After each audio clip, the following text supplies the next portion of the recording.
Rev it up and welcome to Cars Yeah, show number 1147. If I can do it better for myself, they end up with a better product. This is Cars Yeah, where you'll enjoy interviews with inspiring automotive enthusiasts. Mark Green is here to provide you with a fuel injection of automotive inspiration. So get in, sit down, buckle up, and get ready for a wild ride here on Cars Yeah.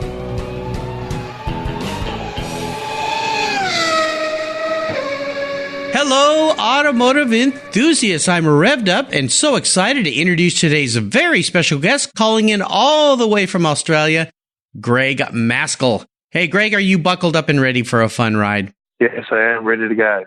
All right. Cheers, mate, as you say down there.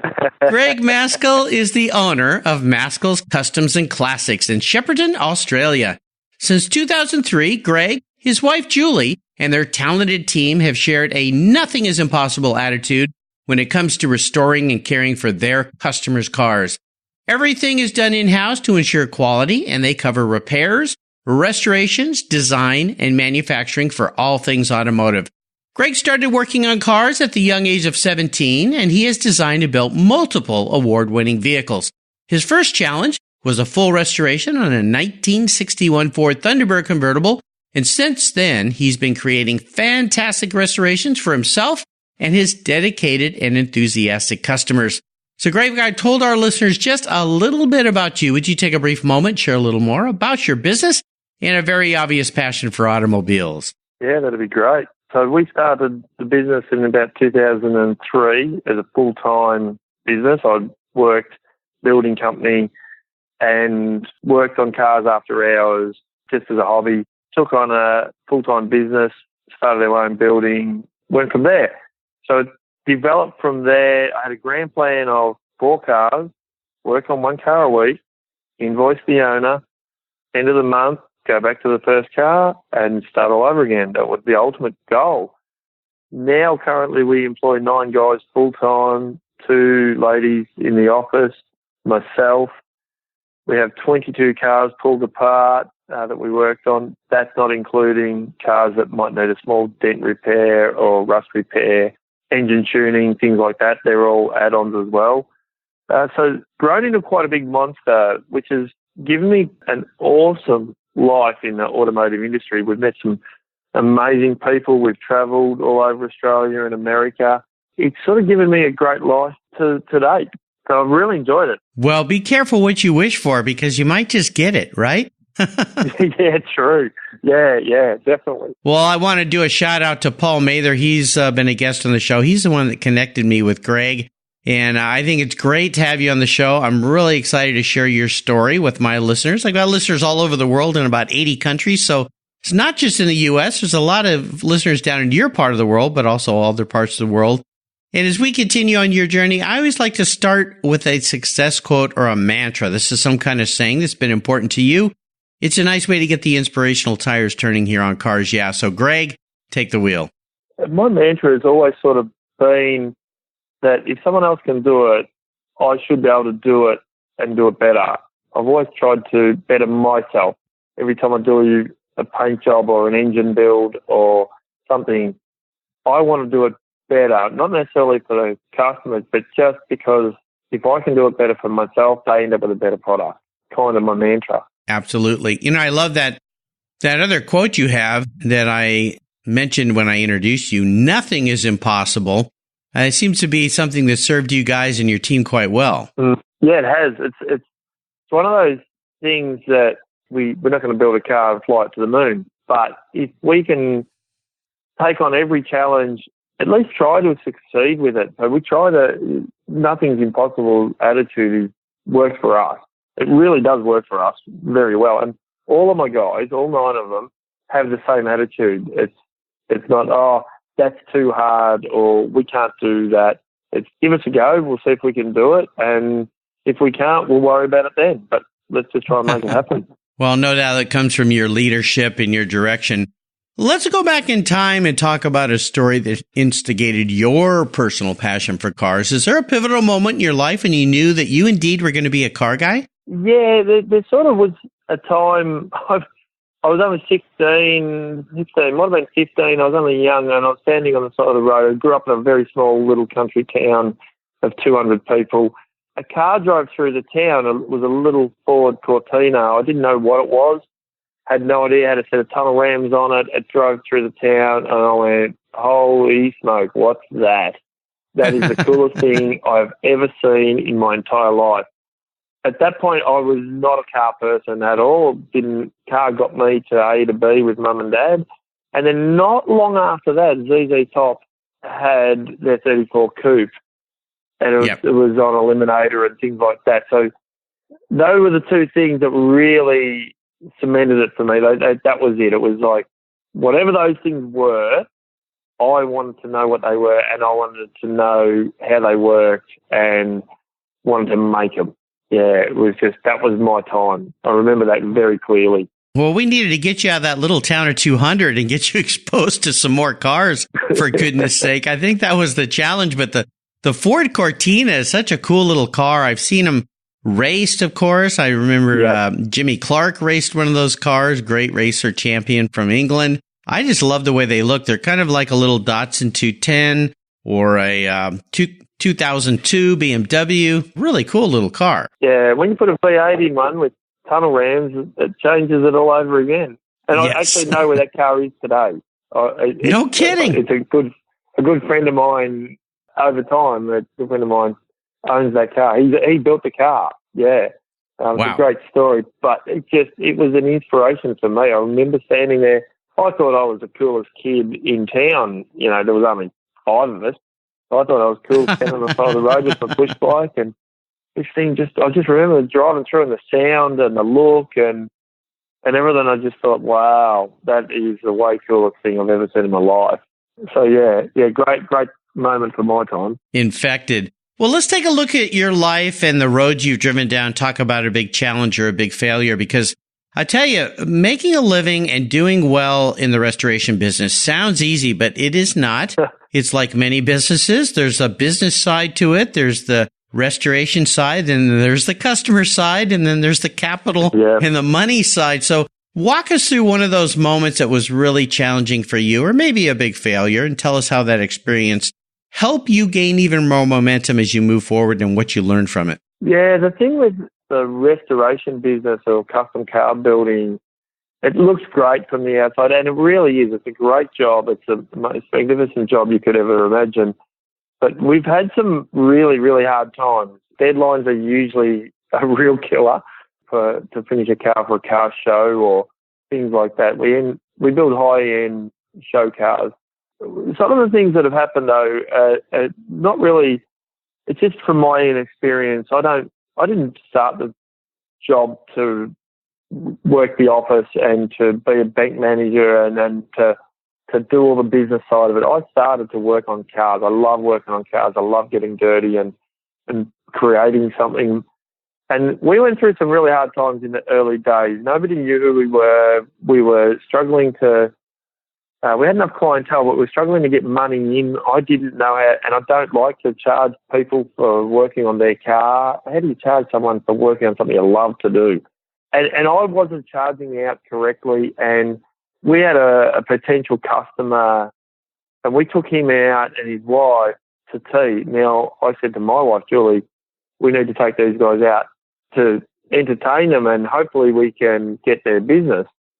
So we took our last $200 out of our bank account. We had 36 cents to our name, and we took those two out and entertained them and enjoyed the night. We nearly spent exactly $200 that night. We were very careful what we were doing. It was sort of a thing that if we spent over that, we didn't have the money to cover it. There was no money in a credit card. There was nothing. It was $200.36 in our bank. It was a moment of truth, and I remember thinking that after that night, it was a great night, had a good time, and then we have 36 cents left to our name. And that was a real daunting fact, that the electricity still has to be paid, everything has to be paid. But we got those customers, they came on board, and we built a car, and that stepped us into the next car and the next car, and from there on in. And not so much of a failure, but it could have potentially been a failure. It wasn't really an educated idea that we could do this and succeed. It was a gamble, which could have completely gone wrong. And from there, we might not have actually gone any further than that night, you know.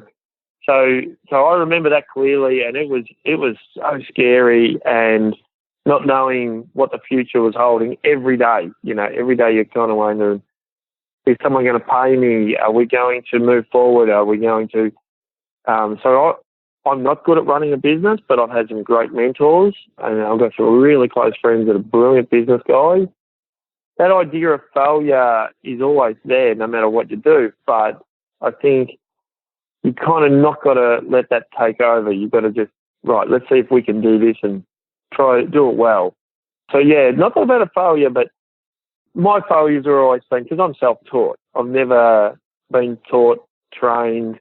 Everything I've done, building engines, panel beating, fabrication, chassis work, suspension, all of it, I've taught myself. And I've had some monumental failures in that. Like, I've painted some stuff and it's gone horribly wrong. And then when I've got to fix it, it comes out of my pocket because no one was paying me to fix my stuff-ups. So those failures teach you really quickly to do the job, you know, and get it right the first time. Yeah, absolutely. You know, there's a golden nugget here, and I've had hundreds of restoration business owners on the show, and it's a really typical challenge with someone who's a craftsperson, and that is understanding the business side. And the golden nugget you dropped for us is to find a mentor, find people who can help you with that, and don't be ashamed, because a lot of times people are ashamed to ask for help. They don't want to look weak. They don't want to look foolish, and you've got to ask for help, because just because you are great at one thing doesn't mean you're great at another. And so that's the golden nugget that I think you dropped for our listeners, and I'm so glad you did it. And boy, what a night that must have been. It's like the big last hurrah. I hope you enjoy that last bite of steak, honey, because we're gonna be eating tuna fish or top ramen for the next month if this doesn't work. So yeah, fish fingers weren't looking too good.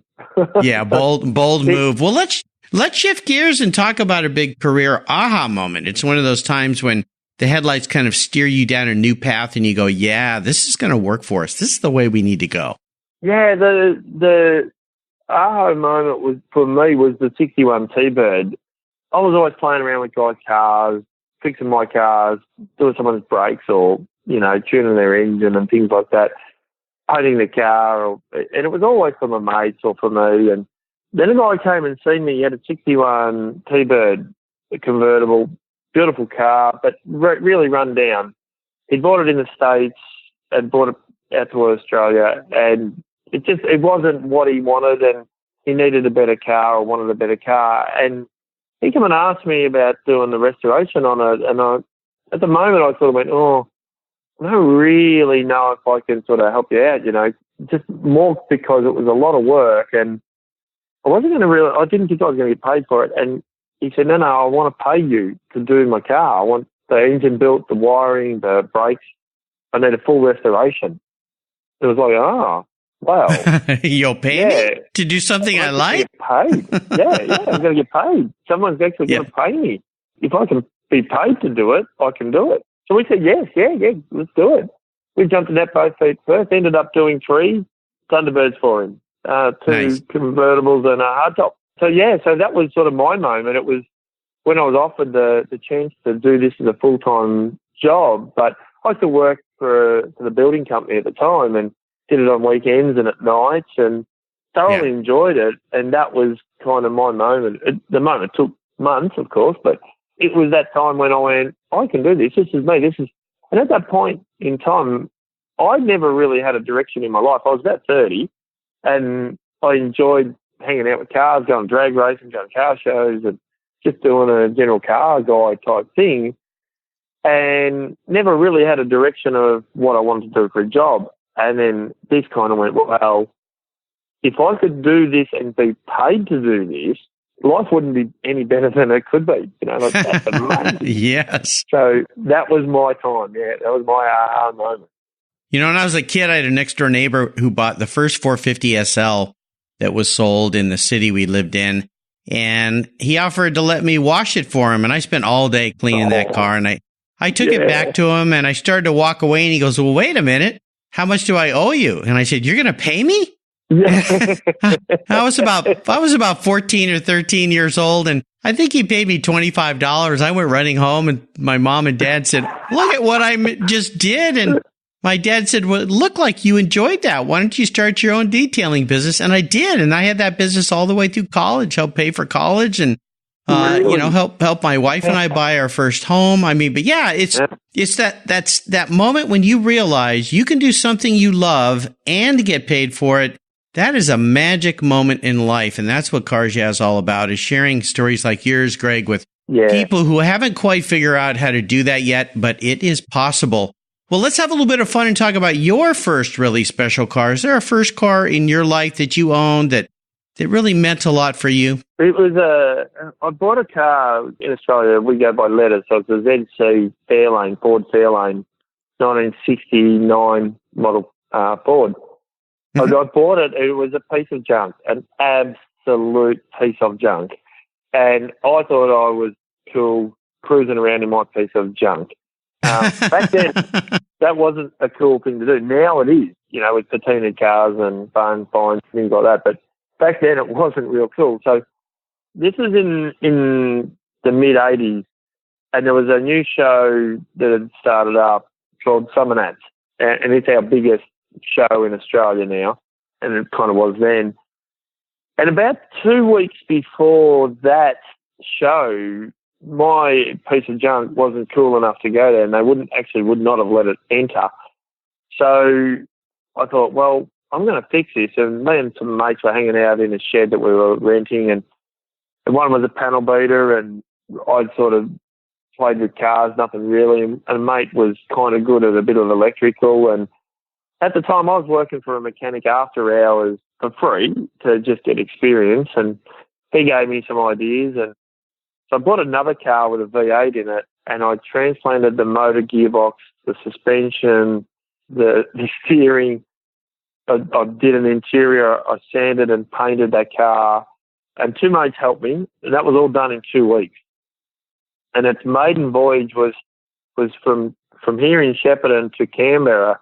Back then, that was about a 10 or 11-hour drive. It was a long drive, middle of summer, and that was its maiden voyage. And we drove it all the way there. I like my cars really low, so it was really low. Had 4-inch wheels on the front and 10s on the rear, and it was a great time. That was it was an awesome car. We all hung out and built my car and got it done. And I had a full-time job as well. So I worked from 7 till 3:30 every day, and then raced out to the other end of town, worked on this car until who knows what time in the morning. Some days I'd just go straight to work. Oh, my gosh. Built this car, and we cruised around that car. I drag raced that car. I showed that car. I drove it to the other end of Australia. I had one car, and it did everything. Now I have a car for every occasion. Nice. That car just did everything, and it was a magnificent thing. When mates could jump in it, we could cruise around. I was booked more times than I can imagine in that car. I spent a lot of money on fines, and it was just from being too low and just speeding. We're not allowed to speed here in Australia. We get caught pretty easily. But it was a good time. It was a great car for a few years there, and we just had an amazing time with it. Yeah. Sounds I like really loved that car. Very impressive on its maiden voyage that it did an 8-10-hour drive, too, because very rarely when you finish restoring a car does it do very well. There's usually a little time period there where you got to work out all the kinks. So very impressive. Well, how about seller's remorse? Is there a vehicle you've let go you really wish you had back? Yeah, there's another one, a 1967 Falcon Ute. I've sold some cars over the years. I've had some really nice, cool cars, but this old Falcon Ute, it came to me. I bought it off of a farmer, an old farmer, and I didn't really do much to it. I just built a nice little 6-cylinder in it. It was 3 on the tree. Again, it was really low, that low that the bump stops actually wore out. And I put a little supercharger on it. It was all under the bonnet, and it was a cool car. It was just a get around town type, patinaed, had the original paint on it, the dints in it from the farmer, and it was a great shop ute. And I sort of bought another vehicle and didn't need the ute at the time and sold it. And now I kind of regret selling it. I know the day that it left, I thought about it and went, oh, I shouldn't have done that. I should have kept that ute because I won't be able to replace it. And it was just one of those cars that you sort of go, it was just cool. Like, it was nothing special about it. It was just my ute, and it was a one owner when I bought it. I was a second owner. And I remember the night the guy drove off in it, and I thought, no, that was a mistake. I shouldn't have sold that to him. I should have kept it. I got good money for it. There was no reason not to sell it, but there was a lot of reasons. I just wish I'd never sold it. Yeah, it was one of those cars I should have kept. What year was that car? 1967. The car was, but I only sold that ute probably 5 years ago. Yeah, it hasn't been gone that long, but yeah, it was a cool car. We had some back then. Julie and I didn't have kids, and we had Scottish Terrier dogs, and they'd ride everywhere with me in the ute, and it was cool. You could go anywhere in it, and it didn't matter. It didn't matter if someone dinged it or scratched it. Not that they did. Everyone was scared of going near it in case they caught some rust. But it was a cool car. Yeah, I love that car. Went to a lot of car shows in that car. I'll bet. Yeah, it was good. Good, fun thing to have. For those U.S. listeners that might be scratching their head going, Ford Falcon Ute, what is he talking about? It was kind of like the El Camino of the Ford vehicles, very much like that, with kind of it was a pickup truck in the back and a sedan in the front, two-door sedan. So, yeah, very cool little car. Well, let's talk about today and tomorrow. If you could share a little bit more about what has you excited and fired up about Maskell's Customs and Classics and your business. Oh, look, everything about my business excites me. I'm really lucky. I've got, like I said, 22 cars pulled apart, and we've sort of got a bit of a loose rule here that no plastic bumpers.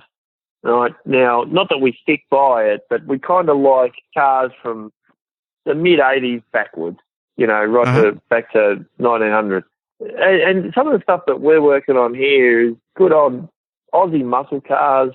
We've got some American muscle cars. Like, we're putting together a '69 Mustang. It's a 428 Cobra Jet. It's a drag pack. Where do you get to see one of them, let alone work on one? We're working on a Nomad at the moment, 57 Nomad. We've put a LS in it, and it looks all like a small block Chevy. Aussie Falcons and Aussie Holdens. I'm just so lucky, and I just love working on all of these cars for all different reasons. We're doing some custom work. We're doing some restorations.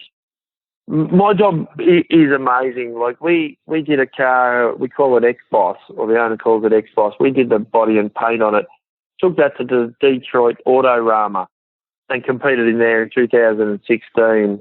So my business and my job gives me all of these bonuses, and when I say bonuses, it can be going to the Riddler, or it could be just fixing someone's dent in their front fender. And it just gives me those experiences of working on other people's cars, meeting car people and their families and things like that. But I love everything about my business. Like, my guys that work for me are great guys. I've always had good people working for me. And throughout the years, and the business has grown, and I've created the monster, so I've got to live with it. But it is a good thing to deal with, because, like I said, who else gets to work on all these cool cars, and a big variety. Yeah, exactly. Well, I think luck has little to do with it. This has everything to do with a lot of years of hard work, preparation, training, stick-to-itiveness, as we say, as entrepreneurs do, tenacity, and making the right move. So congratulations to you and your team, and kudos for what you built there and the fun that you're having. Well, if you woke up tomorrow morning, Greg, and you were a car, what would you be and why? That's hard, because I love cars and all sorts of makes and models, and we're actually working on a 68 Dodge Charger. We put a 572 Hemi in it, the Aventus Overdrive, it's tubbed, it's lowered. But if I was to be a car, it'd probably be a winged car, something with a Hemi in it, something like, something Petty drove, or I'd be a muscle car. If I was to be a car, it'd have to be a muscle car. I'm 6'3". I don't know what it is in pounds, but I'm 120 kilos. I'm a strong guy. I've got determination. I'd be like a car that goes top end speed. I like to push hard through things and get to the end. Cool. Yes, a muscle car is kind of me. I think muscle car, but something with a Hemi, like nice. Hemi's the ultimate, it's the ultimate engine. Although my muscle car is an American Falcon with a 427 side oiler with tunnel port heads. That's cool. And it is a tough car. It's an American Falcon 2-door, still left-hand drive, 6 shift. It's a tough car. So, yeah, if I was going to be a car, it's got to be a muscle car, and preferably something powerful. Very cool. Nicely done, Greg. Well, up next is the last lap.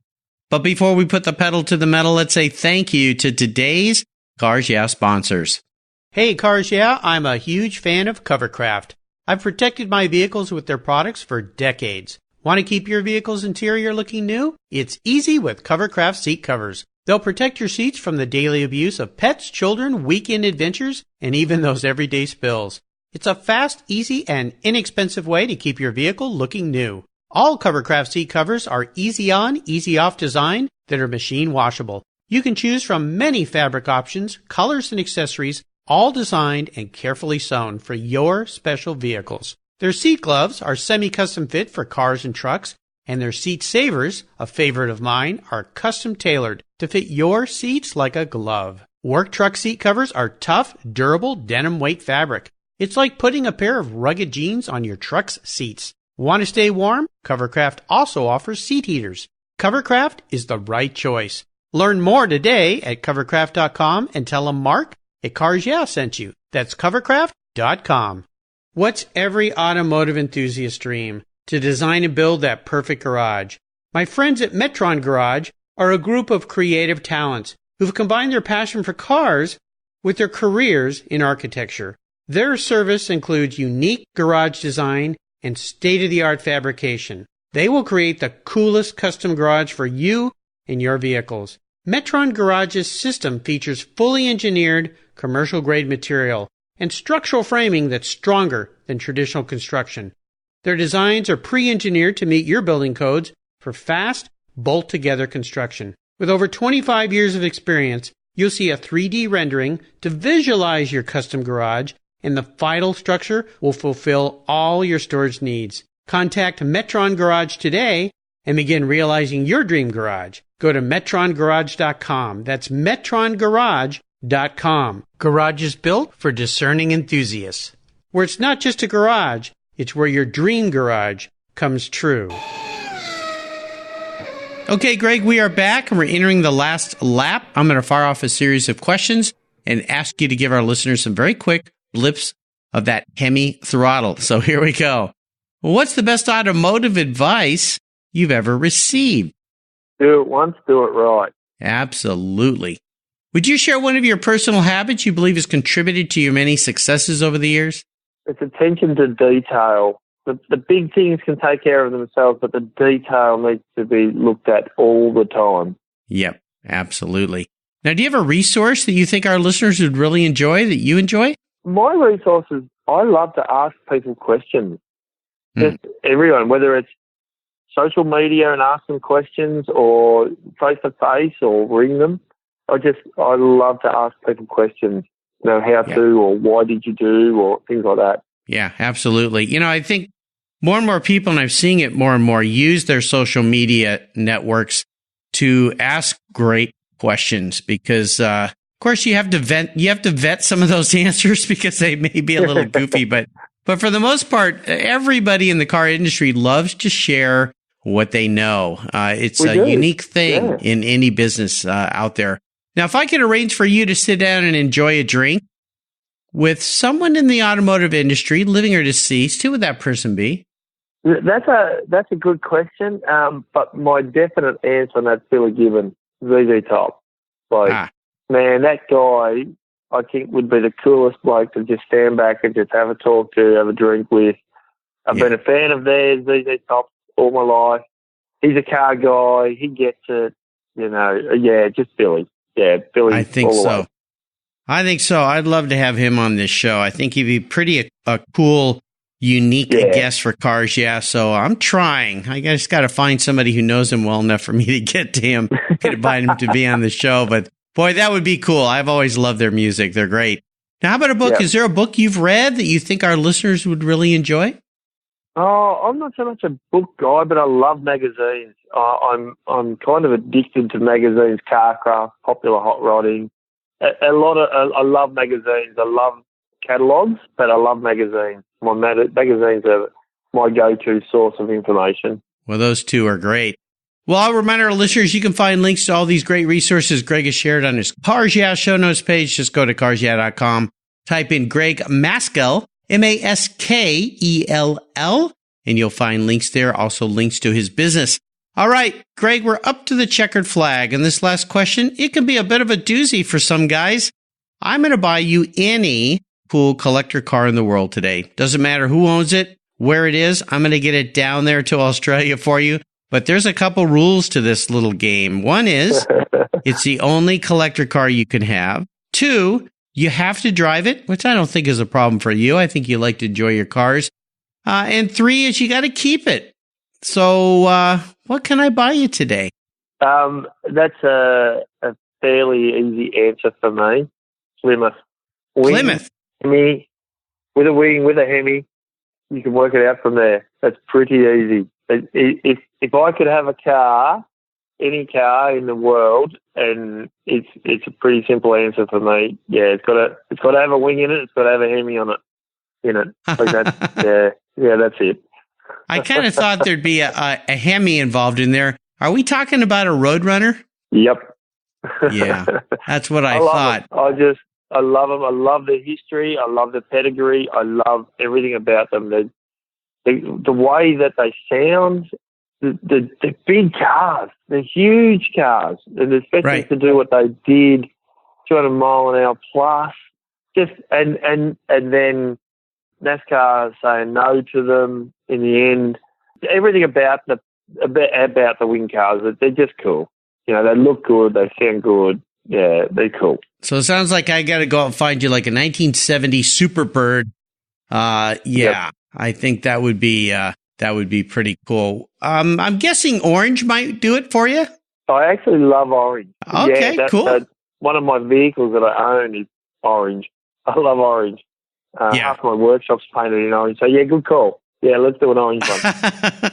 Well, my listeners know I like orange, too. I have a 1987 Turbo that I affectionately call my Orange Crush because it's a very unique paint-to-sample metallic orange color that was special ordered by the original owner. Wasn't even a Porsche color. It's just a wild, crazy color. So I would be more than happy to find a Superbird in orange for you, Greg, and ship it down there to Australia and have you take me for a ride across that beautiful country that you have down there. Oh, yeah.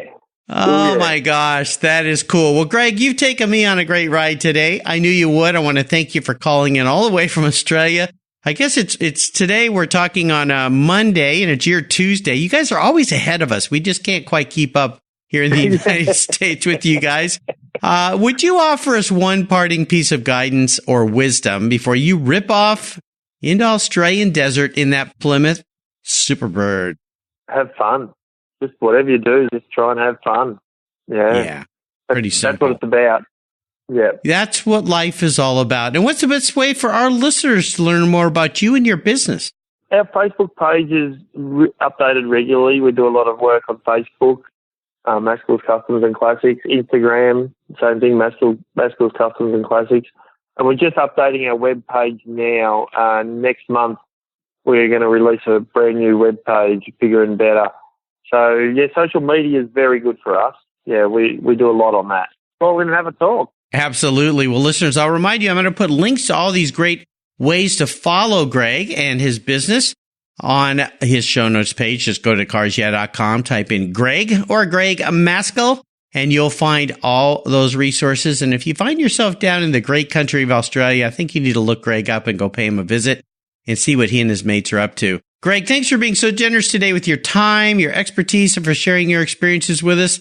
Until you and I talk again, I'll see you down the road. Thank you very much. Cheers, mate.